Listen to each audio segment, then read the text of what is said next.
Vous savez, à l'inauguration de ce stade, nous sommes animés par plusieurs sentiments. D'abord, le sentiment de grandeur et du sens de l'histoire et de la reconnaissance de notre peuple.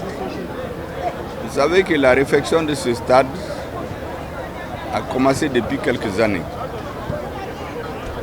Et ça vient de se terminer avec des grands investissements, malgré la situation critique que notre pays vit.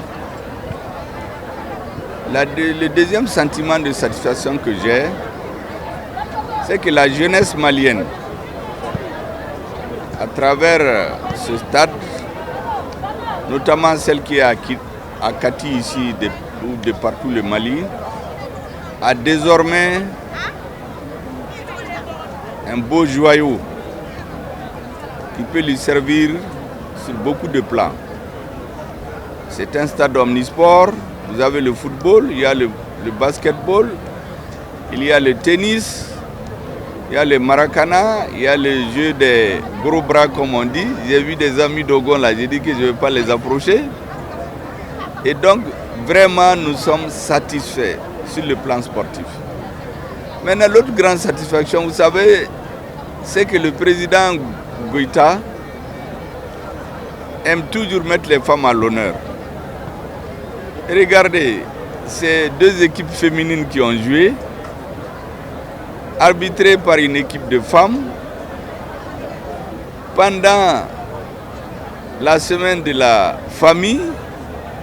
Vous savez que les célébrations ont commencé hier seulement. Et les femmes, ce sont nos mères, nos sœurs, nos épouses.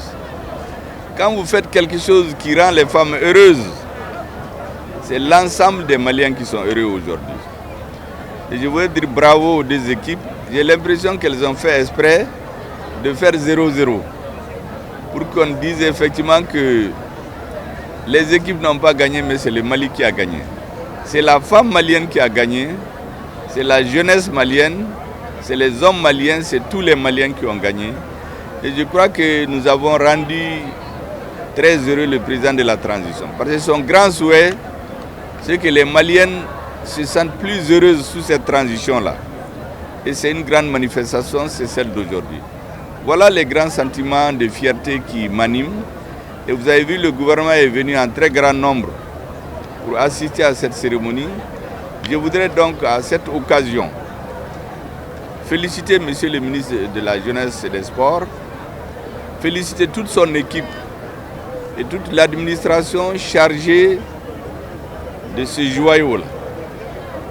Vous savez aussi, il y a la famille de Salif. C'est une grande satisfaction que j'ai oublié de souligner. C'est que quand je les ai reçus au lendemain du décès de notre frère Salif, une grande promesse avait été prise au nom du gouvernement que nous allons baptiser un grand lieu du nom de Salif pour le rendre immortel et que toutes les jeunesses, dans toutes les générations du Mali, sachent qu'au Mali a existé un homme qui doit être une référence demain. Tous les peuples ont besoin de héros dans leur histoire. C'est ce qui anime la jeunesse.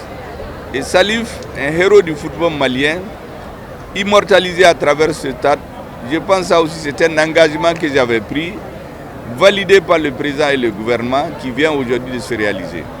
Donc grande satisfaction de la famille de Salif, de ses amis, de tous les footballeurs et de tous les Maliens. Merci beaucoup.